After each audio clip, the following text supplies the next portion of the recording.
말씀은 마태복음을 보겠습니다. 12장 1절부터 보겠습니다. 1절부터 8절까지입니다.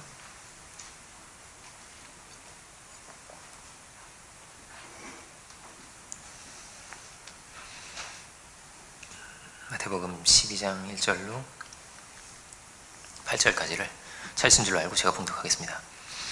그때 예수께서 안식일에 밀밭 사이로 가실새 제자들이 시장하여 이삭을 잘라 먹으니 바리새인들이 보고 예수께 말하되 보시오, 당신의 제자들이 안식일에 하지 못할 일을 하나이다. 예수께서 이르시되 다윗이 자기와 함께 한 자들이 시장할 때에 한 일을 잃지 못하였느냐. 그가 하나님의 전에 들어가서 제사장 외에는 자기나 그 함께 한 자들이 먹어서는 안 되는 진설병을 먹지 아니하였느냐. 또 안식일에 제사장들이 성전 안에서 안식을 범하여도 죄가 없음을 너희가 율법에서 읽지 못하였느냐. 내가 너희에게 이르노니 성전보다 더 큰 이가 여기 있느니라. 나는 자비를 원하고 제사를 원치 아니하노라 하신 뜻을 너희가 알았다면 무죄한 자를 정죄하지 아니하였으리라. 인자는 안식일의 주인이니라 하시니라. 아멘. 말씀의 제목은 인자는 안식일의 주인이니라, 이런 제목으로 보겠습니다. 본문은 성경에 있는 안식일 논쟁 중에 하나입니다. 안식일 논쟁은 이제 7일째 안식일이 되는 거잖아요. 그런데 신비하게 7개가 이렇게 기록되어 있는 것이 특징입니다. 그 중에 하나인데요. 안식은 뭐냐면 창조를 보면 그렇게 되어 있습니다. 7일 이제 다 창조를 하시고 제 7일째 안식하셨다 이렇게 되어 있는데, 창조의 완성과도 같기 때문에 매우 종말론적으로 중요한 가치를 가지고 있는 것이 안식입니다. 그래서 이제 우리 죽는 거를 영원한 안식으로 들어간다고 우리가 그렇게 설명을 하잖아요. 영원한 안식으로 들어간다. 그리고 죽는 걸 또 잔다 이렇게도 표현했고요. 구원을 받는 거, 그리고 구원의 완성으로 들어가는 거, 이 모든 것을 히브리서를 보면 안식으로 표현하고 있습니다. 근데 이제 유대인들도 안식일을 지키고 또 우리도 안식을 향해서 나아가는 거잖아요. 그런데 이게 좀 차원이 다른 것 같아요. 예수님은 우리에게 새로운 안식의 세계를 열어주시려고 오신 분인 거죠. 새로운 구원의 은혜 가운데 우리를 두시고자 주께서 우리에게 이 땅까지 찾아오신 것입니다. 유대인들은 어떠냐면요, 지금도 보수적인 유대인들은 구약 말씀을 그대로 지키고 그대로 살려고 굉장히 노력을 합니다. 그래서 부정한 짐승은 먹지 않고요, 물론 먹지 않고요, 그리고 안식일을 성경대로 지키기 위해서 절대 일을 하지 않습니다. 스포츠는 당연히 안 하는 거예요. 축구를 한다든지 골프를 치는, 이거는 생각할 수 없는 거예요, 유대인들에게는. 그리고 당연히 계단도요, 몇 층 이상 올라가면 안 됩니다. 조금 올라갈 수 있어요. 근데 몇 층 이상 올라가면 일이 된다고 생각하기 때문에 계단도 조금만 올라가고요. 이렇게 정확하게 원칙을 세워서 살아가는 거거든요, 유대인들은. 굉장히 이제 어떤 면에서 보면 굉장히 수준이 높은 거예요. 우리는 그런 면에서 좀 자유하죠. 우리는 왜냐면 우리는 돼지고기도 먹고, 그죠? 우리는 뱀장어도 먹고, 주일에도 일도 하고 설거지도 하고, 주일에 뱀장어를 먹고 설거지 할 수 있고 그죠? 두 가지 동시에 그럴 수도 있죠. 근데 그런 얘기 들어봤습니까? 통계적으로 유대인들은 암 발생률이 굉장히 낮대요. 암 발생률이 현저하게 낮대요. 거의 이제 비교가 안 될 정도로 수치가 굉장히 낮다는 거예요. 그만큼 율법이 제시하고 있는 식단이 굉장히 좋다는 겁니다. 그래서 안식교는 기독교 계통이잖아요. 이제 예수님을 믿는 신앙을 하고 있는데도 이들은 되도록 율법 그대로 먹으려고 합니다. 그래서 정제된 어떤 쌀, 하얀 쌀, 그리고 밀가루, 그리고 설탕 이런 걸 안 먹는다 그래요, 그들은. 근데 몸에는 좋을 수 있을 것 같습니다. 그래서 그들도. 근데 문제는 뭐냐면 그것으로 인해서 그거를 먹는 사람을 죄악시하거나 정죄를 하게 되거나 판단하게 되거나, 그리고 돼지고기를 먹는 날은 내가 은혜가 없는 거예요. 걸려가지고. 왜냐면 내가 안식교인일 경우에, 그죠? 나 돼지고기 먹었어 이러면서 막 은혜가 없다. 여기부터는 이제 문제가 되는 거잖아요, 그죠? 근데 왜 이런 말씀을 드리냐면 우리도 얼마든지 이런 함정에 빠질 수 있고 유대인들도 이런 함정에 빠져 있었기 때문입니다. 오늘 본문의 내용은 그런 것이죠. 어떤 유대인이 그런 이제 기독교인이 이제 유대교가 이런 종교다라는 걸 유치하다 이런 거를 이제 이야기하려고 그 어떤 만든 동영상을 제가 얼마 전에 본 일이 있습니다. 근데 이런 거였어요. 유대인이 자기는 이 돼지고기를 먹으면은 막 저주를 받아서 죽을 거라고 생각했다는 거예요. 유대인이 하는 얘기가 난 죽을 줄 알았다고. 왜냐면 자기는 특별하고 하나님 택하신 민족이고 나를 특별하게 하나님 생각하시고 나도 그 특별하게 말씀을 막 아주 그냥 보수적으로 지키고 있기 때문에 하나님이 나를 막 보고 계신다고 생각을 하는 거예요. 두려웠게 이렇게 너는 반드시 지켜야 된다 이렇게. 그래서 먹으면 나는 이제 죽을 줄 알았다는 거예요. 근데 안 죽더라고 하는 말이 휴 이러면서 안 죽더라고요 뭐 이런 거예요. 막 벌벌벌 막 떨면서 그럴 줄 알았는데 막 이러면서. 근데 저는 그 다음 내용이 좀 궁금했습니다. 다음 내용은 이제 그 영상에는 나오지 않았거든요. 왜냐면 그도 신앙인인 것이고 저는 그렇게 생각을 하거든요. 그도 하나님을 믿는 거란 말이에요. 그 수준이 다르다 할지라도 어쨌든지 하나님을 믿는 거잖아요. 그가 어떻게 되었을까? 먹어도 안 죽네 이러면서 방탕하게 살았을까? 아니면 여전히 또 두려운 마음을 가지고 하나님 앞에 나아갈 수 있었을까? 율법을 지키면서 그가 어떤 변화가 있었을까? 이 창세기 3장의 이야기도 좀 생각이 나잖아요. 먹어도 죽지 않는다고. 우리나라는 어땠을까요? 우리나라에 복음이 처음 전파됐을 때 우리나라가 이제 막 대부흥기를 겪었습니다. 그래서 많은 이들이 신앙을 갖게 됐어요. 그때도 어땠냐면요, 안식일을 굉장히 열심히 지켰습니다. 토요일을 지키진 않고요, 주일에는 시장을 가지 않고 주일엔 장사도 하지 않고 그래서 어떻게든지 거룩한 날이 되게 하려고 열심히 지켰다는 거예요. 두려운 마음으로. 어떤 분이 이렇게 얘기를 하더라고요. 주일에 식당에 가서 밥을 사 먹으면 안 된다. 주일에 식당에서 밥을 사 먹으면서 그 사람한테 전도할 수 있겠냐는 거예요. 주일에 교회 나오라고. 이런 장사하는 사람한테 내가 그 밥을 사 먹으면서 주일에 교회 나오세요 이렇게 말할 수 없지 않겠냐는 거예요. 자기는 절대 안 사 먹는다는 거예요. 그래서 그것도 맞는 말이잖아요. 들어보면 그거 멋있다 이분이 참 이런 생각을 제가 했는데, 어떤 목사님은 이제 여러분들 아시는 분이실 텐데 설교하기 전에는요 아무 말씀도 안 하신대요. 설교하기 전에. 왜냐면 하나님께서 나에게 이제 말씀을 주셨으니까 이거를 입을 열어서 말하는 거는 단상 위에 올라와서 처음으로 말하고 싶은 거예요. 그래서 누가 인사를 해도 인사도 안 받고 막 온갖 화가 난 것처럼 인사도 안 받아 그냥 막 가는 거예요. 이렇게 가지고 아무 말도 안 하는 거예요. 이따가 여기 와서 드디어 이걸 다 열어서 선포를 하시는 거예요. 유대인들에게는 이 안식일이 생명과도 같은 것이었습니다. 그래서 이걸 정말 잘 지키는 것이 이들에게는 매우 중요했습니다. 안식일을 지키지 않는 자는 성경을 구약을 보면 그렇게 되어 있습니다. 유대인에게서 끊어진다는 거예요. 그리고 그는 죽여라 이렇게 되어 있습니다. 막 일하는 자는 그는 죽여라 이렇게 되어 있습니다. 그럴 정도로 두려운 거였어요. 안식일이. 열심히 지켜가는데 그러다 보니 문제가 생기더라는 것입니다. 함정에 빠지더라는 거예요.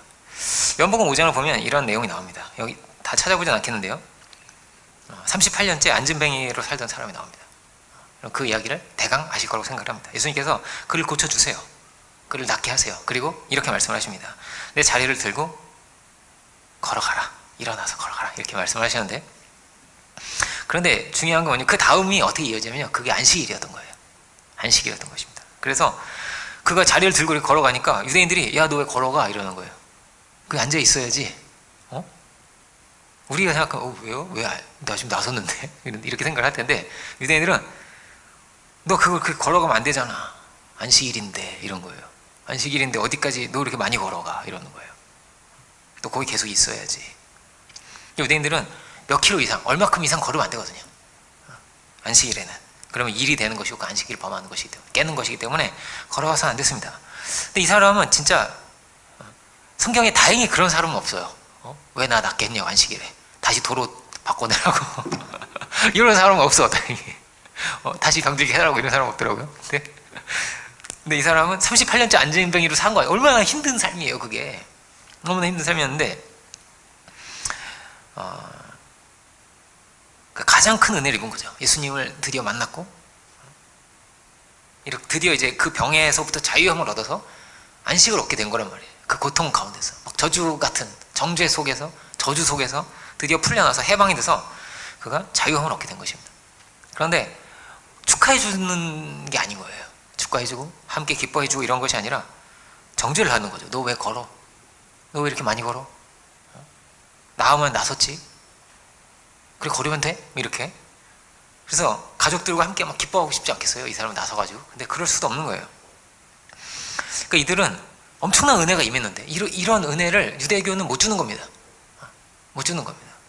그런데 예수님을 통해서 이런 엄청난 은혜가 하늘에서부터 내려온 거예요. 그랬는데 그런 안식이 오고 평안이 왔는데 그런데 은혜를 보지 못하는 것입니다. 은혜가 은혜로 보이지 않는 것입니다. 그의 눈에는 한 가지만 보이는 거예요. 안식일을 지키는지 지키지 않는지 이런지 저런지만 이렇게 막 불꽃 같은 눈동자로 그거만 보이는 거예요. 너 지금 몇 걸음 걸었어? 너 얼마큼 걸었어? 이것만 이렇게 보이는 거예요. 이 사람들 눈에는. 그래서 도리어 판단을 하고 정죄를 하더라는 것입니다. 이 사람만이 아니죠. 예수님이 병을 고치자 예수님도 뭐라고 하는 거예요. 왜 하고 많은 날 왜 안식일을 고치냐? 안식일 일하면 안 되는 거 모르냐? 이러면서 예수님도 막 뭐라고 하는 겁니다. 이 사람들이. 그리고 오늘 본문을 보면 제자들이 이렇게 이삭을 잘라 먹으니 이렇게 돼 있죠. 시장에서 너무 배가 고프니까 옛날에 이게 그 유대인의 율법이 그렇게 돼 있습니다. 이거를 훑어 먹어도 돼요. 자비로 와서 내 밭에서 이렇게 배고픈 사람들이 이렇게 밀 이삭을 훑어가지고 이렇게 비벼서 까진대요 이게. 그러면 까진 거 이렇게 먹어도 되게 돼 있습니다. 자비롭게. 근데 성경은 그렇게 써요. 낫을 대면 안 돼요. 근데 남의 밭에 막 낫을 하면 그거 안 되고 손으로 먹는 건 돼. 이렇게 해가지고 막 먹는 건 되는 거예요. 근데 문제는 뭐냐면 이걸 주일날 하면 안 된다는 거죠. 왜? 추수를 했지 않냐. 추수한 거예요. 손으로. 추수도 일이다. 일을 했다는 거예요. 그리고 비벼서 탈곡했다. 비벼가지고 탈곡을 했으니까 너 일을 한 거다. 왜 이 안식일날 하면 안 되는 거를 배가 고파도 안식일은 그거 하면 안 되는데 막 이러고 있는 거예요. 이 사람들이. 그게 굉장히 당연하게 이렇게 깔려 있는 거예요. 아니 그게 뭐 대단한 일이라고. 그게 도대체 뭐라고 그게 뭐라고 그걸 이렇게 보고 있는 거예요. 그래서 은혜를 은혜로 못 보는 거죠. 지금 예수님과 함께 하면서 은혜가 내리고 있고 이렇게 막 이것도 이렇게 먹을 수 있게 하신 또 은혜도 있고 막 여러 가지 이게 있을 텐데 그거를 보지 못하고 거기 그 율법 안에 그 원칙 속에 그들이 갇혀 있더라는 것입니다. 원래부터 그랬지는 않았을 텐데 세월이 흐르다 보니까 이렇게 돼 있는 거예요. 이 사람들이 다. 우리의 신앙이 어떠냐면요. 우리 신앙은 우리의 삶도 다 그렇죠. 반복을 하는 겁니다. 계속 하루에 삼시세끼 밥을 먹고, 그죠? 그리고 뭐 주일에는 안식일 지키고, 뭐 기도 시간 되면 기도할 수 있고, 예배 수예배도 드리고 주일로 이렇게 계속 반복을 이렇게 하는 거거든요. 그리고 이 속에 규칙을 만들어 가는 거예요. 주일 예배는 지켜야지. 그래서 내가 성경을 하루에 얼마큼 봐야지. 기도는 내 몇 번 하는 내가 그래도 해야지. 아침에 일어나면 해야지. 자기 전에 이렇게 규칙을 정해놓고 이렇게 살아가는 거란 말이에요. 그리고 그 반복을 통해서 내가 누구인지를 만들어 가는 겁니다. 계속 기도하는 사람은 그 기도하는 사람이 되는 거예요. 성령의 사람이 되어가는 거란 말이에요. 그렇게 그런 반복을 통해서 이런 원칙이 없이 이런 규칙이 없이 하나님의 사람으로 성령의 사람으로 살 수 없는 겁니다. 그래서 이런 원칙을 만들어서 가는 거예요. 유대인들은 이런 걸 정확하게 해서 살았던 사람들이거든요. 다 반복을 하면서. 그런데 그 반복이 어떻게 되기가 쉬운 거냐면 익숙해지는 거예요. 자꾸 익숙해지고 처음 같지 않고. 그래서 형식은 남는데 그 안에 있는 깊은 의미와 그 안에 흐르는 그 놀라운 은혜와 이런 세계를 가다 보면 이렇게 놓칠 수가 있다는 것입니다. 놓칠 수가 있다는 거예요. 참된 안식을 얻고 영원한 안식을 얻는 그런 자리예요. 예수님 안에서 이 자리는. 근데 이상한 거죠.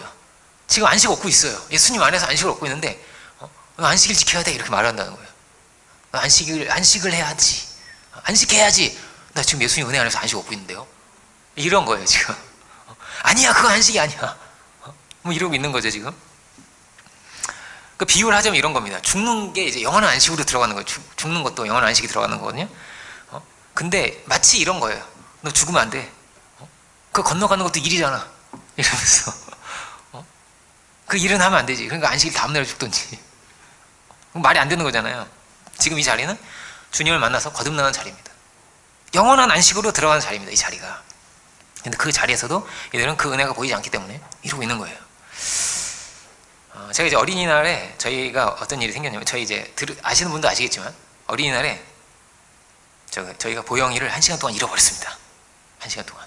저희가 이제 한강 고수부지에 놀러 왔어요. 이제 어린이날이니까 다 데리고 가자 그래가지고 한강 우주부지에서 놀다가 저희 부모님도 같이 해서 놀다가 저는 이제 부모님 차에 탔다고 생각한 거예요. 이제 보라가 또 이제 야, 보영이 어디 갔어? 할머니 할아버지 차에 탔어요. 그러니까 그런가 보다 우리는. 그리고 갔는데 얘가 안 탄 거예요. 우리 차도 안 타고 이 차도 안 타고. 그래서 이제 식당에 가서 한 30분 정도 차 타고 가가지고 식당에서 만났는데 보영이는 어디 있어? 이러시는 거예요 어머니가. 그래가지고 우리는 막 그때부터 깜짝 놀라서, 그때가 이제 해가 졌거든요 그때 이미 저녁 식사를 하는데 깜짝 놀라가지고 막 그 한강 다시 그 자리를 막 가는데 막 그 시간이 정말 길게 느껴지더라고요. 그리고 막 너무 막 가슴이 떨리고 별일 없겠지, 없을 거야, 무슨 벌을 받는 것 같은 거야 하나님께. 주여 제가 무슨 잘못을 했습니까? 보영이를 혼내지 마시고 저를 혼내시라고 막 이러면서 막 마음으로 막 이렇게 두려운 거죠. 근데 다른 것보다 이게 뭐가 오는 거냐면 막 그 안내센터에 이제 보영이 있더라고요. 그래서 막 달려가지고 막 보영아 이러면서 막 끌어안고. 근데 무엇보다 확 오는 게 뭐냐면 이제 계속 같은 반복 속에 우리가 살잖아요. 같은 반복 속에 사는데 그 소중함이 막 엄청나게 밀려오는 거예요.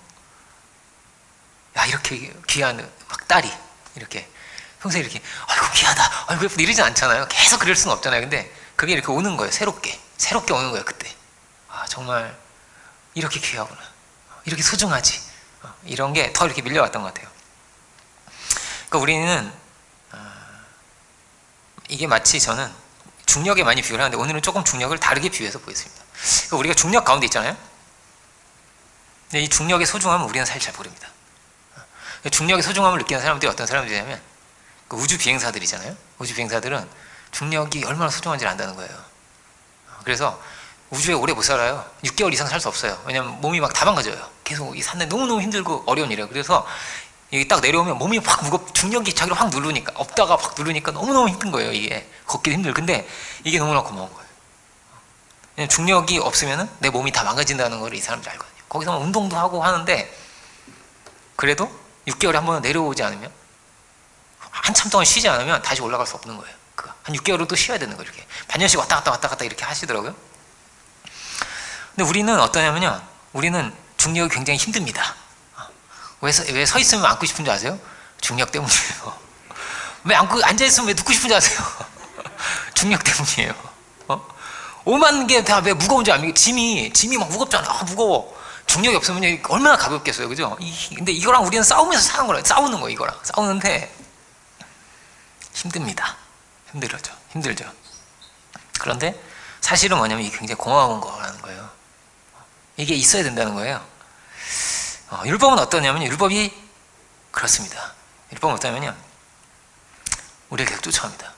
너 이렇게 살아야지, 너 부지런하게 살아야지, 너 이런 마음을 품으면 안 되지, 위험하면 어떡해, 이런 게 쫓아와요. 우리를 쫓아옵니다. 그리고 이것 때문에 힘들어요. 때로는 양심의 가책을 느끼고, 내가 이런 마음을 가져서 안 되는데, 이런 말은 내가 좀 너무했구나. 이게 또 그리고 작년에 말한 것도 오늘 생각날 수도 있어요. 그때 내가 그런 말에 상처를 받은 거 아니야? 뭐 이런 게 올 수도 있어요. 계속 이렇게 쫓아와. 그런데 필요하죠. 양심이 필요하죠. 필요하단 말이에요. 버리고 살 수 없는 거란 말이에요. 절대. 마치 중력이 필요하듯이 이게 필요한 거죠. 거추장스러워도 반드시 있어야 되는 거예요. 이게 없으면 안 되는 거란 말이에요. 금수같이 되는 것이죠. 구원을 받은 사람은 어떻습니까? 구원 받아도 이거는 계속 있는 거예요. 율법이. 양심이 있어야 하듯이, 이제 하나님께서 날 심판하지 않는구나, 이제 자유네 이러면서 막 그냥 살아도 되는 것입니까? 다 용서받는 거야 이러면서 그럴 수 없죠.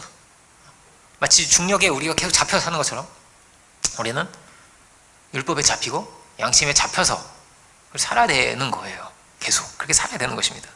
그런데요, 어떻게 잡혀야 되는 거죠? 적절히 잡혀야 됩니다.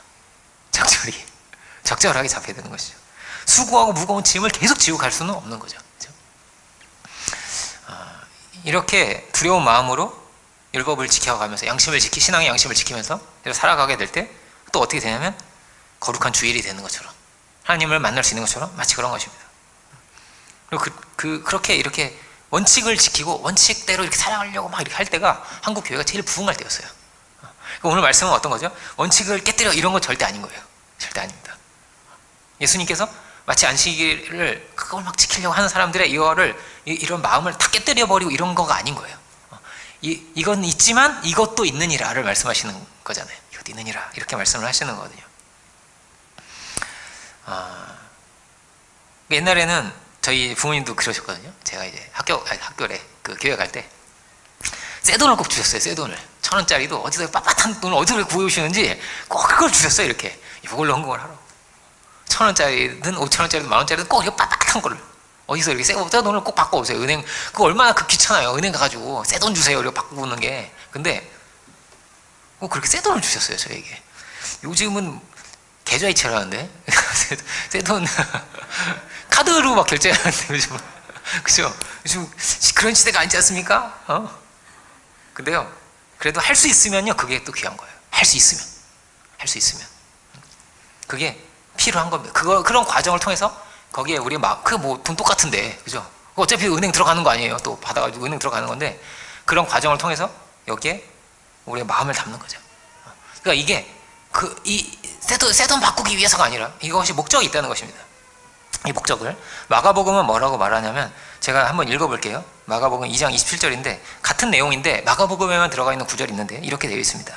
또 가라사대 안식일은 사람을 위하여 있는 것이요 사람이 안식일을 위하여 있는 것이 아니다 이렇게 되어 있습니다. 이거는 사람을 위한 거지. 사람을 위한 것이야. 주님 말씀이고요. 그러니까 우리를 위해서 우리가 수고하고 무거운 짐을 지고 가지 말라고 너희가 정말로 안식일에는 정말로 너희가 안식을 해야 되는 것이라고 원칙으로 정해놓은 거예요. 그래서 노예도 일하게 하면 안 돼요. 짐승도 일하게 하면 안 돼요. 심지어 그리고 짐승 일하게 해도 되지 않습니까? 아니요. 짐승도 일을 하면 안 돼요. 다 쉬게 되어 있어요. 노예도 쉬고 유대인도 쉬고 다 쉬게 되어 있는 거예요. 그날은. 그래서 우리를 보호해 주는 거죠. 어떻게 보면 진보적인 사람들 그렇게도 볼 수 있을 것 같아요.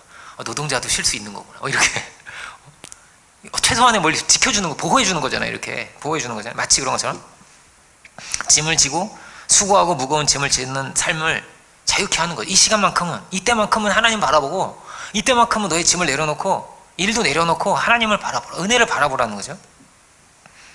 그리고 이렇게 살아야 좋은 사이클이 된다는 거예요. 삶에서 잘 쉬어야 된다고. 이 방법과 이 길을 통해서 네가 잘 살 수 있다는 거죠. 네가 안식을 널 위해서 준비한 거야. 이런 거예요. 널 위해 준비한 거야. 그런데 문제는 뭡니까? 이게 속박이 될 수 있다는 거죠.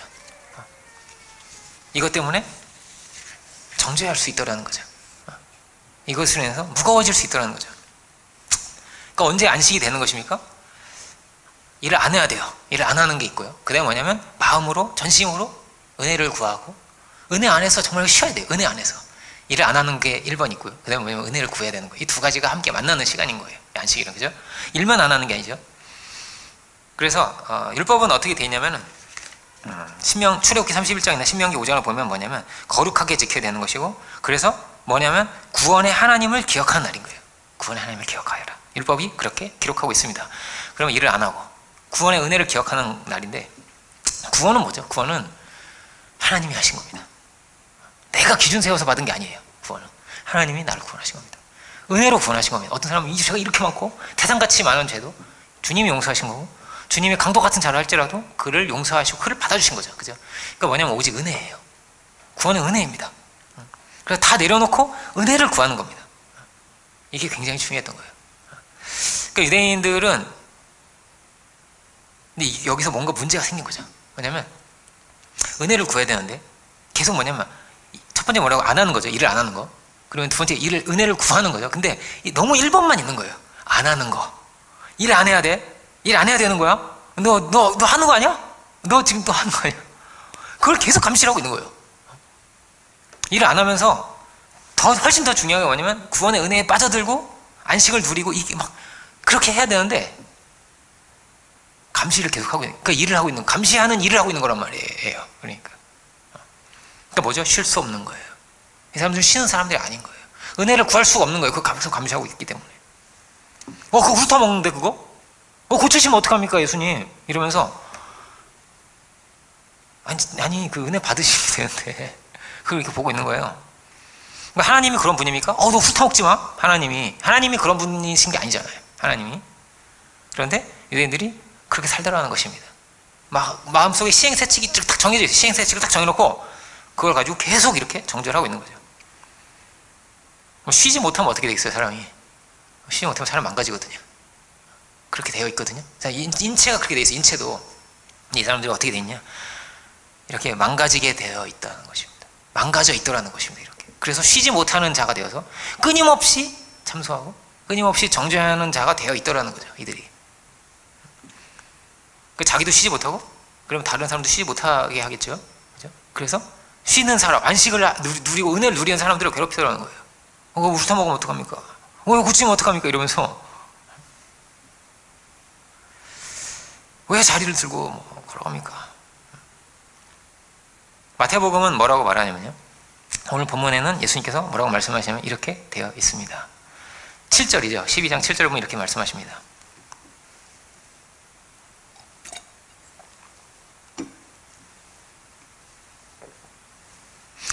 나는 자비를 원하고 제사를 원치 아니하노라 하신 뜻을 너희가 알았더라면 무죄한 자를 정죄하지 아니하였으리라. 이렇게 되어 있습니다. 하나님은 제사를 원하시는 게 아니라고, 자비를 원하시는 거라고. 하나님은 이런 자비의 하나님이라고. 하나님께서 어떻게 자비로우셨냐? 성경 읽어봐라. 구약에 이런 거 못 봤냐? 라고 하면서 구약의 이야기를 주님 말씀하십니다. 다윗과 그 동료들이 이거 먹으면 안 되는, 원래 제사장들이 보통 먹는 거거든요, 이거를. 근데 왜냐면 사흘을 먹지도 않고 마시지도 않고 너무 배가 고파 죽겠는 거예요, 이 사람들이. 하나님께서 진설병도 주시지 않았냐고. 진설병도 주신 거 아니냐고. 하나님이 이렇게 자비의 하나님이시지 않았냐고. 원칙이 물론 중요합니다. 원칙 중요하죠. 원칙대로 해야 되는 거죠. 근데 원칙에 갇히면, 원칙주의자가 되면 그때부터 자꾸 은혜가 보이지 않더라는 거예요. 더 큰 것을 못 보더라는 거예요. 그 원칙에 갇혀서. 걸으면 안 되는데 여기에 갇혀서 훨씬 더 큰 하나님의 은혜를 못 보더라는 것이죠. 그래서 진정한 안식이 왔어요. 예수님을 통해서. 정말 율법으로부터 진정한 자유와 해방을 누릴 수 있는 때가 왔습니다. 그런데 못 봅니다. 그리고 안식이 안 됩니다. 계속 판단해야 됩니다. 쉴 수 없이. 쉬지 못하고 계속 판단해야 됩니다. 그래서 더 큰 상위법이 있습니다. 하위법이 있고 상위법이 있는 거예요. 근데 더 큰 상위법을 못 봅니다. 요 시행세칙에 갇혀서 훨씬 더 큰 사랑의 법을 보지 못합니다. 더 큰 사랑의 법이 뭐냐면요, 그게 자비예요. 오늘 본문에 나와 있는, 나는 자비를 원하고 이렇게 돼 있죠. 최고의 법이 무엇입니까? 그것은 하나님을 사랑하는 것입니다. 이웃을 사랑하고 그에게 자비를 베푸는 것입니다. 그것이 훨씬 더 큰 상위의 법입니다. 그런데 하위법에 갇혀서 더 큰 하나님의 은혜와 사랑의 법을 이들이 보지를 못했다는 거죠. 5절을 보면 안식일에는 제사장들은 성전에서 일을 하는 거거든요. 다 안식일을 지키지만 제사장들은 제사를 드려야 되잖아요. 양을 잡아야 되고 일을 해야 되잖아요. 가죽을 벗기고 막 해야 되잖아요. 무겁게 막 뭘 들어야 되고 이렇게 하거든요. 안식일은 제사장은 일을 해야 되는 겁니다. 왜냐하면 그게 더 상위법이거든요. 하나님의 자비를 베푸는 상위법이란 말이에요. 그들은 죄가 없음을 너희가 보지 못하였느냐? 늘 뭐가 중요합니까? 다리 있고 손가락 있잖아요. 다리를 가리키고 있단 말이에요, 손가락이. 우리 이런 얘기를 자주 하는 거죠. 손가락에 갇히면 안 되는 거죠. 달을 보려면 손가락이 필요해요. 필요한데 손가락만 쳐다보고 있으면, 손가락에 갇히면 그때부터는 문제가 되는 거죠. 율법만 쳐다보면서 그렇게 은혜를 놓치더라는 것입니다. 은혜를 놓치는구나. 그래서 쉬지 못한다는 거예요. 안식을 할 수가 없더라는 것이죠. 그래서 오늘 본문은 그렇게 되어 있습니다. 7절 끝에 보면 이렇게 되어 있는데, 무죄한 자를 정죄하지 아니하였으리라 이렇게 되어 있는데, 무죄한 자도 계속 정죄를 하더라는 것입니다. 이 정죄에서 벗어나는 게 뭐냐면 안식이거든요. 근데 안식일날 안식을 못하게 방해하고 있는 거죠, 이 사람들이 지금. 역설이죠. 다 죄인이라네. 주님도 죄인이고 사도들도 죄인이고 그 자리를 들고 간 사람도 죄인이고 은혜를 입어서 안식을 얻은 사람들이 자꾸 죄인이라고 하는 거예요. 우리는 이런 모습이 없는 거야. 원칙 가운데서, 원칙에 빠져서 이래야 되는데 저래야 되는데 하면서 나도 쉴 수 없고 그 상대방도 누구도 쉬지 못하게 하는 그런 모습은 우리가 없는가? 없는가? 사도 바울은 뭐라고 말합니까? 사도 바울은 율법을 정말 최고 열심히 지켜서 사람입니다. 그보다 더 잘 지킬 수는 없어요. 그럴 정도로 최고로 열심히 지켜서 사람입니다. 근데 그가 하는 말입니다. 율법 아래 있으면은 그거는 저주 아래 있는 거야. 이렇게 말합니다.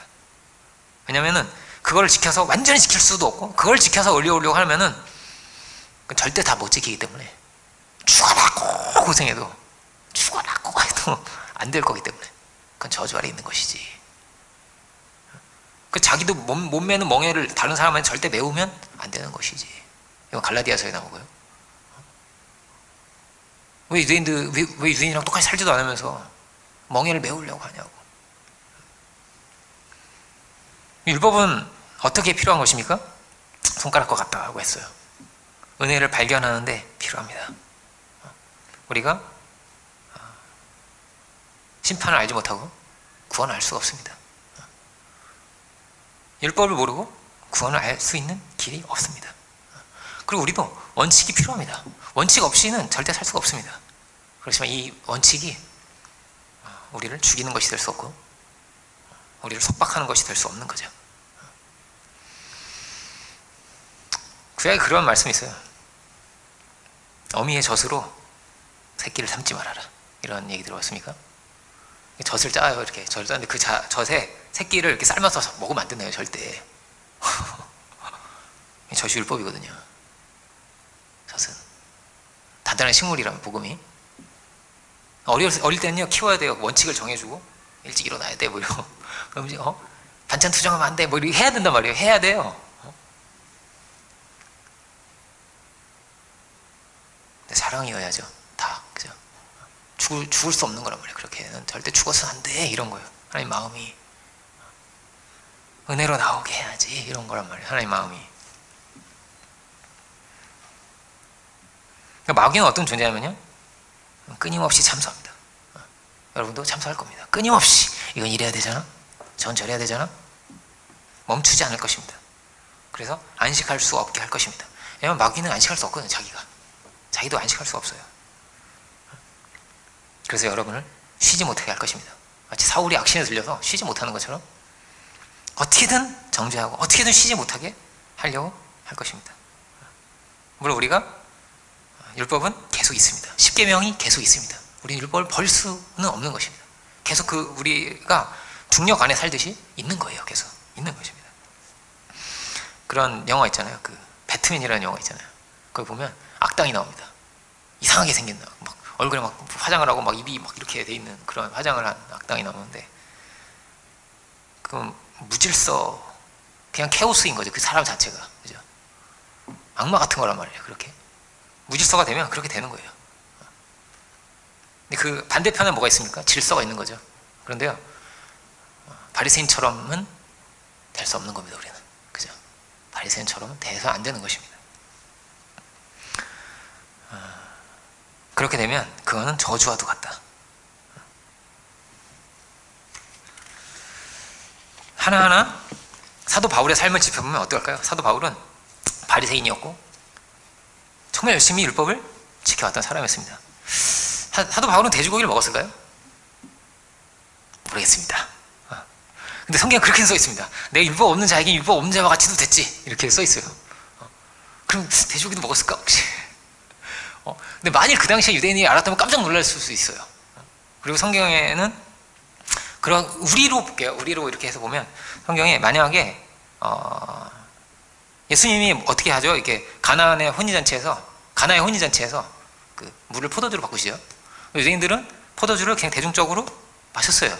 대중적으로. 근데 우리랑은 좀 달라요. 왜냐하면 그 팔레스타인 지역 자체가 맑은 물이 굉장히 귀해요. 맑은 물이. 그래서 어떻게 보면 이제 술이 더 흔할 수 있는 그런 곳이란 말이에요. 이곳은 그렇게 해서 마셔야 되는 어떤 이런 세계이기 때문에 그러면은 사도 바울도 술을 마셨겠네. 마셨겠는데 그러면은 몇 잔부터 죄가 되죠? 뭐 저한테 만약에 누가 물어보면 어떻게 몇 잔부터 죄가 되나요? 몇 도 이하로 그 도수가 있잖아요. 술이 몇 도 이하 거기까 어떻게 저한테 아무한테 묻지 마세요. 저도 알 수 없고. 근데 한 가지 확실한 건 뭡니까? 그는 넘치는 은혜 가운데서 완전한 자유인이었다는 것이죠. 물론 이 얘기는 술 마셔라 이런 얘기 절대 아닙니다. 문화가 다르단 말이에요. 지역이 다르고. 중요한 건 뭐죠? 성령의 은혜 가운데 있느냐는 것이죠. 어떤 원칙이었냐, 막 몇 도였냐, 몇 잔이었냐, 이게 중요한 게 아니라, 이게 중요한 게 아니고 성령의 은혜 가운데 있었냐가 중요하다는 거예요. 주의 영이 계신 곳에는 자유함이 있는 것이죠. 그 행위, 그 원칙으로 인해서 그가 결정이 되는 게 아니고 주의 은혜로 그가 결정이 되는 것입니다. 그 은혜만이 우리를 자유케 하는 것입니다. 모든 관계에서도 다 마찬가지죠. 예수님이 그렇게 우리를 최고로 자유케 하시는 분입니다. 우리를 깨끗게 하시는 분이시고 성전 중에 성전이죠, 예수님이. 그러니까 진설병과 제사장 얘기를 하잖아요. 제사장은 성전 안에서 일을 하는 거잖아요. 성전 안에서. 우리는 그리스도 안에서 있는 거죠. 우리는 그리스도 안에 있는 것이고, 진설병을 먹잖아요, 그죠? 우리는 뭐죠? 예수님, 생명의 떡이신 예수님을 먹는 거죠. 이 자리가 그런 거란 말이에요. 그러니까 우리는 어떻게 보면 그렇게 무죄 판결을 받는 거란 말이에요. 안식일을 범해도 되는 자리에 있는 거란 말이에요, 우리는. 그죠? 왜냐면 우리는 이미 안식 가운데 들어가 있으니까. 그 은혜를 누리는 자는 그는 자유한 것이지. 그리고 그는 절대 함부로 정죄할 수 없지. 정죄하지 않는 것이지. 라고 주님 말씀하시는 거예요. 사도 바울이 율법이 없는 자에게 어떻게 율법을 전했을까요? 어떻게 복음을 전했을까요? 완전 바리새인으로 살다가 복음 안에 거하게 된 사도 바울이 율법 없는 자에게도 복음을 전해야 했단 말이에요. 그 안에 정죄가 있었다면, 아이고 죄인아, 한심한 인간아, 만약 이런 게 있었다면 복음을 전할 수 없었겠죠. 사람이 다 아는 건데, 그죠? 복음을 전할 수 없는 거란 말이에요. 그러면 가까워질 수가 없고 전도도 될 수 있는 길이 없는 거죠. 그도 양심이 있고 내 안에도 양심이 있고 분명히 은혜 가운데 그를 두시기 원하시고, 그렇게 그는 주님과 무엇보다 어떤 거죠? 주님과 연합되어 있는 거죠. 원칙과 연합되어 있는 것이 아니라, 율법과 연합되어 있는 것이 아니라 그는 주님과 연합되어 있는 것이죠. 그래서 그가 자유한 것이고, 그리고 누구든지 자유케 할 수 있는 거죠. 왜냐하면 그는 주님과 연합을 시킬 거거든요. 그가 예수님과. 사도 바울은 힘든 상황도 굉장히 많았습니다.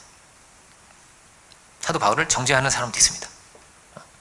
이방인 막 함부로 전도하고 말이야. 이렇게 정죄하는 사람도 있었고, 괴롭히는 사람도 있었습니다. 후메네오와 알렉산더 같은 괴롭히는 사람도 있었습니다. 그렇지만 그의 안식은 깨어지지 않았습니다. 그의 안식은, 그의 은혜는 깨어지지 않았습니다. 왜냐하면 주님과 늘 연합되어 있었기 때문이죠. 제가 전도를 할 때 독일에서 전도를 하는데, 제가 그때는 20대 한 중반이었습니다. 제가 그랬는데 한 30대 중반의 여성을 제가 만났습니다. 전도를 하면서 이렇게 만난 거예요. 근데 그가 하는 말이 있는 겁니다. 그거 뭐 기독교 신앙 뭐 이렇게 똑똑한 사람이에요. 보니까 많이 배운 사람이에요. 그거는 뭐 그냥 guilty feeling, 그 서양 사람들이 하는 그 제스처 있잖아요. 뭐 이런 제스처 있잖아요. 그냥 guilty feeling이라고 이렇게 얘기를 하는 거예요. 그거 버려야 된다고. 그 guilty feeling을 버려야 네가 자유해진다는 거예요. 나한테. 저를 가르치려고 하는 거예요. 니체를 좀 봤나 보죠? 율법을 죽여야 된다는 거죠. 버려야 된다는 거죠. 자유해지라는 거예요. 오히려 저에게. 정말 그런가요? 동성애자들이요, 대부분 우울증이 시달립니다. 그리고 많은 사람들이 자살합니다. 동성애자들이. 왜 그런 거죠? 누가 정죄해서 그렇습니까? 그거 못 버려서 그렇습니까? 아니요. 하나님의 창조하신 섭리를 거스르고 있기 때문이에요. 그럼 그것이 전부가 다 고통이 되어서 오는 것입니다. 우리 안에 양심이 있고 하나님의 형상이 있어서 그걸 어기면 안 되게 되어 있어요. 안 되게 되어 있는 겁니다. 버릴 수 있는 게 아니란 말이에요. 그게. 그 버린 자는 반드시 고통을 자초하게 되어 있습니다. 그게 밀려오게 되어 있는 거란 말이에요. 동성애들처럼. 분명한 영적인 원칙이 있는 것이죠. 우리는 그 길로 가야 되는 것입니다. 원칙은 불변하는 것입니다. 그런데 우리가요, 이 완전한 원칙 속에 살아갈 수는 없습니다. 완전하게 지킬 수도 없습니다. 흠이 없을 수가 없습니다. 우리가 육신을 가지고 있기 때문에. 예수님은 말씀이 육신이 되신 분이지만 우리는 완전할 수는 없습니다. 절대로. 우리는 오직 주의 은혜 가운데서 자유함을 얻을 수 있을 줄 믿습니다. 그러면요 마치 쉬는 것 같습니다. 잠잘 때 차렷 자세로 안 잔다고 혼나지 않죠? 그죠? 잠잘 때 쉬는 거란 말이에요. 그냥 이렇게 퍽 쉬는 거죠. 그 힐링이 되고 치유가 되고 자유가 되는 거죠. 자유함을 얻는 거죠. 모든 걸 다 내려놓고. 그러니까 사람이 잘 때 회복이 다 일어난대요. 몸에서 온갖 호르몬이 잠잘 때 다 나오고요, 몸을 다 고친다는 거예요. 이렇게 마치 은혜가 그러합니다. 내가 연약함이 있습니다. 몸에 막 이렇게 미세한 상처들이 막 있거든요. 염증과 막 상처들이 있는데요, 이때 잘 때 고쳐진대요. 이게 다 그렇거든요. 근데 우리 안에 막 상처도 있을 수 있고요, 연약함도 있을 수 있고요, 과거의 실수들도 있고요. 근데 이 데미지가 누적이 돼서 죽지 않습니다. 믿는 사람들은 절대로. 근데 믿지 않으면요, 이게 데미지가 누적이 되고, 그러니까 누가 그러더라고요. 저희 딸들이 그러더라고요. 아니 왜 그러려면 왜 결혼해요? 이런, 누가 이제 사람이 이렇게 싸우다가 불화할 수 있다. 부부가 불화해질 수 있다, 다툴 수 있다, 이런 얘기하니까, 아니 그러려면 왜 결혼하냐는 거예요. 우리 애들이 나한테. 야 처음부터 그런 거 아니야. 처음에 엄청 사랑했던 거야. 그러냐고. 처음에 사랑했는데 나중에 그렇게 되냐 또. 그게 신기한가 봐요. 우리는 알죠. 우리한테 그럴 수 있다는 걸 알지. 근데 어떻게 그러냐고 깜짝 놀라. 그러면 결혼 안 했어야 된대. 그러고 싶어서 그런 게 아니야. 이게 누적이 되잖아요. 데미지가. 정죄도 막 판단과 이런 게 막 이렇게 쌓여가지고 나중에는 원수가 되는 거잖아요. 얼마든지 그렇게 될 수 있잖아요. 근데 믿는 자는 안식을 얻는 것입니다. 그래서 이게 나아요. 자고 일어나면 낫듯이, 자고 일어나면 깨끗해지고, 자고 일어나면 새로워지고, 쉬는 것처럼 회복이 되는 거죠. 그렇게 어느새 내가 건강해져 있고, 오히려 막 그 고통이 나한테 성장이 되고 연단이 되고 합력하여서 선도되는 것이죠. 쉬지 못하면 어떻게 된다고? 이게 누적이 돼요. 누적이 돼서 그 누적이 지속되면 어떻게 되는 거예요? 죽는 거죠. 사람이 한 일주일 안 자면 죽거든요. 사람이. 죄도 이렇게 쌓여서, 어린아이 얼마나 순수하고 아름다워요. 다 그렇게 천사 같았던 거란 말이에요. 가인이든 히틀러든 다 그렇게 천사같이 귀하지 않았겠어요? 처음엔? 근데 점점 이렇게 흉측해져 가는 거예요. 사람이 이상해져 가는 거죠. 괴물처럼 이렇게 되어 가는 거죠. 왜냐면 죄를 못 이기거든요. 은혜 안에서만 쉴 수가 있거든요. 어떤 원칙을 가지고 살아도, 어떤 막 이렇게 해서 막 높은 이런 걸 가지고 살아가려고 해도 은혜 아니면 우리가 살 수가 없는 것입니다. 하나님께만 오직 길이 있는 것이죠. 여러분, 이게 굉장히 중요한 거예요. 아이들을 키울 때도 아까 뭐 젖에 삶지 마라 이런 얘기했지만, 너무 문제시하고 너무 심각하다고 너무 막 이렇게 하면 안 돼요. 안 돼요. 이런 것도 이렇게 해야지 원칙이 있지만, 한편에 얘기했지만 한편은 뭐가 있냐면 엄청난 자비와 사랑으로 덮어주고 길을 열어놓고 위로하고, 이런 세계가 동시에 동시에 있어야 되는 거란 말이에요. 동시에 함께. 물론 진짜 심각할 수도 있어요. 도둑질을 했는데 어떻게 이거 큰일 났네. 그죠? 그럴 수도 있지. 좀 막 너무 애들 때려요 막 이럴 수 있고 막 있을 수도 있지만, 그런데 더 높은 원칙으로 가보자. 원칙 이렇게 가면요 숨을 쉴 수가 없습니다. 전에 그 오줌 싸개 이야기를 했잖아요. 막 수치심을 주고 막 그 키 뒤집어 쓰고 가지고 막 그 귀한 소금을 막, 소금 주겠어요? 막 고치려고 소금 뿌리고 막 꺼져. 그럼 막 취급을 당하고 막 울면서 막 돌아와야 되는 거예요. 오줌을 싸면.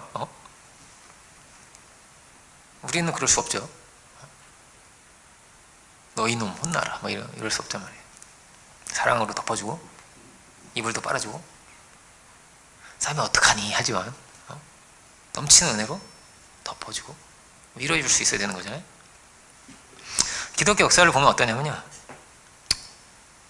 아주 보수적인 사람들이 있었습니다. 그리고 늘 어떠냐면요, 부흥운동, 경건운동, 이게요 기독교를 되살리고 새로운 힘을 불어넣고 막, 이게 굉장히 중요한 운동이에요. 그러니까 말씀대로 살아가자, 원칙을 세워야 된다, 이 세상처럼 이렇게 절대 살 수 없어, 이런 거를 가지고 일어난 사람들이 중요한 사람들이에요. 다 기독교 역사가 굉장히 중요한 사람들입니다. 가령 뭐 수도원 운동도 그렇죠. 그리고 뭐 경건주의 운동이라든지 캐직 운동이라든지 모라비안, 뭐 케이커나 제세력파도 있고요. 사람들이 아주 이렇게 신앙의 원칙을 정확하게 세워서 살려고 했던 거예요. 너무나 아름다운 거죠. 우리는 말씀대로 살아야 돼요. 수도원 운동을 하는 사람들은요, 성경에 막 두벌옷을 갖지 말라는 내용이 있잖아요. 지금하고 그때하고 약간 느낌이 다르지 않겠어요? 근데 진짜 두벌옷을 안 입, 두벌옷을 진짜 한 벌만 입고 막, 전대를 돈주머니를 갖지 말고 지갑 갖지 말고 그래서 진짜 돈 진짜 없는 막 그래서 구걸하러 막 구걸을 하는 사람도 있었어요. 돌아다니면서 구걸해서 그거 먹고 그 일해주고 구걸해서 또 먹고 이런 사람들도 정말로 있었던 거예요. 근데 이 사람들이 타락한 로마의 교회에 새로움을 불어넣고 그들을 통해서 막 병고침의 역사가 막 이런 신유가 이랬단 말이에요. 로마 그 막 타락했는데도. 근데 이게 굉장히 중요한 거예요. 굉장히 아름다운 거예요. 그런데요 지속되지 못했어요.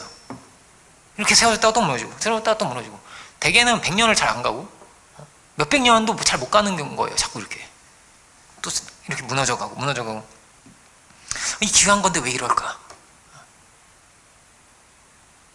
왜 무너졌을까? 근데요 은혜가 있고 원칙이 있잖아요. 근데 이게 더 커지잖아요. 문제가 돼요.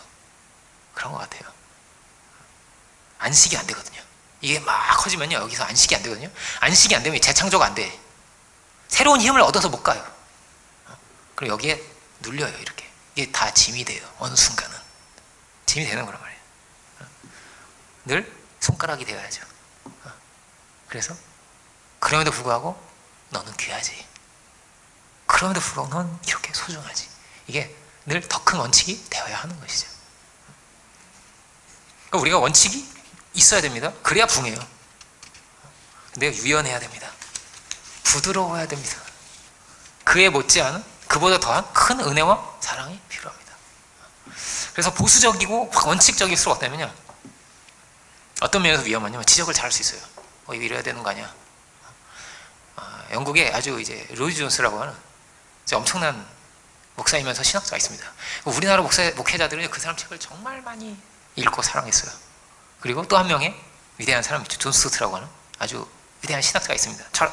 책도 굉장히 많이 썼어요. 이분도 로마서 강해, 그리스도의 십자가, 여러 가지 책을 썼단 말이에요. 이 두 분이 그냥 거장이에요, 거장. 저도 읽어보면 천재들이다 이런 생각이 드는. 어떻게 이렇게 잘했지? 정말 엄청난 지성이구나 이런 게 느껴지는 그런 분들인데요. 둘 다 천재인데 둘이 이렇게 가깝지 않았습니다.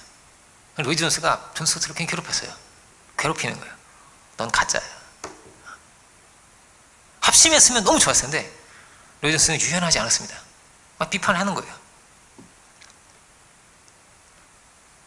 유연하지 않으니까 연합이 되지를 못했습니다. 그리고 우리 이렇게 생각을 해야 될 것 같아요. 우리가 진리가 중심이 돼야 되는 거죠. 그죠? 진리가 중심이 돼야 되는데요. 내가 진리가 될 수 없어요. 내가 하나님의 자리에 설 수도 없는 것이고 내가 진리를 수호하는 것이 아닙니다. 진리가 나를 지켜주는 거죠. 은혜가 나를 살리는 것입니다. 내가 안식일을 위해서 있는 것이 아니고 안식일이 나를 위해서 하나님의 은혜로 나에게 주신 거죠. 그죠? 우리는 은혜 가운데 있습니다. 하나님은 어떤 분이시냐? 하나님은요, 주님은요, 다 받아주십니다. 이런 연약한 자도 사춘기에 저도 사춘기에 제가 있지 않겠어요? 사춘기에 저도 있는 겁니다. 여드름 막 이렇게 나 있고 선이만한 저도 있는 거고 어린 저도 있는 막 투정 부렸던 저도 있는 거고 이 많은 이렇게 과정이 있지 않겠어요? 과정이 있는 것처럼 과정이 있어요. 아이를 키우다 보면 막 투정 부릴 때도 있고 들쭉날쭉 갈 때도 있고 시험을 받을 때도 있고 힘들 때도 있고 유혹을 받을 수도 있을 것입니다. 근데 신앙도 여러 가지 스펙트럼이 있습니다. 어떤 사람은 굉장히 보수적이고 어떤 사람은 굉장히 정치적이고 어떤 사람은 이런 모양을 가지고 이런 모양을 가지고 있습니다. 그래서 하나님은 그럼 우리를 다 받아주십니다. 그리고 그 전 과정을 함께 하십니다. 주님이 이래야만 돼 그런 세계도 있을 것입니다. 그렇지만 그것을 우리에게 다 받아주시고 우리를 더 좋은 길로 더 깊은 안식의 세계로 우리를 늘 부르시고 우리를 쉬게 하시죠. 우리를 쉬게 하십니다. 다 쉬어야 됩니다. 그래서 안식일에는 펀더멘털도 쉬고 진보도 쉬고 유대인도 쉬고 종도 쉬고 짐승도 쉬어야 됩니다. 짐승도 완전히 내려놓고 모든 걸 다 내려놓고 은혜 안에 오직 은혜 안에서 쉴 수가 있어야 됩니다. 제가 이제 저희 동네에 시장이 있는데 시장에 이렇게 가다 보니까 그런 거 파는 가게가 있더라고요. 그러니까 안마기계 이렇게 누워가지고 이렇게 톡톡톡 때려주는 거 있잖아요. 이렇게 손 막 이렇게 근데 거기 그렇게 써 있더라고요. 무중력 의자라고. 무중력 의자. 쫙 누여 쫙 누워져 이렇게 막 마치 중력 있는 거 지금 막 이렇게 허공에 떠 있는 것 같이 이렇게 했나 봐. 무중력 의자라고. 여러분 우리가 누리는 은혜가 마치 그렇습니다. 그러니까 우리는요 중력 같은 원칙도 있습니다. 그런데 우리는 다 무중력 의자를 갖고 살아가는 겁니다. 은혜 가운데서. 그럼에도 불구하고 우리를 받아주시고 이해해 주시고 용서하시고 넘치는 자비로 우리를 품으시는, 우리가 그 은혜 가운데 거하고 또 많은 이들에게 쉼을 줄 수 있고 위로할 수 있는 그런 우리들이 다 될 수 있기를 주님의 이름으로 축원드립니다. 기도하겠습니다. 은혜로우신 주님, 이 안식일 논쟁을 이 시간 우리가 봅니다. 참으로 치열하게 다투어 왔던 이 안식일 논쟁의 이 논쟁의 자리가 또한 이 안에 교회사가 있고 또 이 안에 신학사도 있고 이 안에 우리의 신앙의 모습도 있습니다. 주여, 우리가 당신의 값없이 베푸신 놀라우신 은혜 가운데서 참 자유함을 얻게 하여 주시고 또 많은 이들에게 평안의 주님, 은혜의 주님을 또한 드러내고 증거할 수 있는 저희들 되기 원합니다. 함부로 정죄하지 않도록 주여 우리의 생각과 우리의 중심을 지켜주시고 참으로 이 모든 것을 넘어서 마치 달을 가리키는 손가락과 같다였는데 손가락을 넘어서 생명을 주신 우리를 구원하신 놀라우신 그 은혜 가운데 참으로 거하며 감사하며 기뻐하며 영광 돌리며 살아갈 수 있는 저희들 주여 다 되게 하여 주옵소서. 크신 은혜를 감사드리고 모든 영광을 주께 올려드리기 원할 때 예수 그리스도의 이름으로 기도드립니다. 아멘.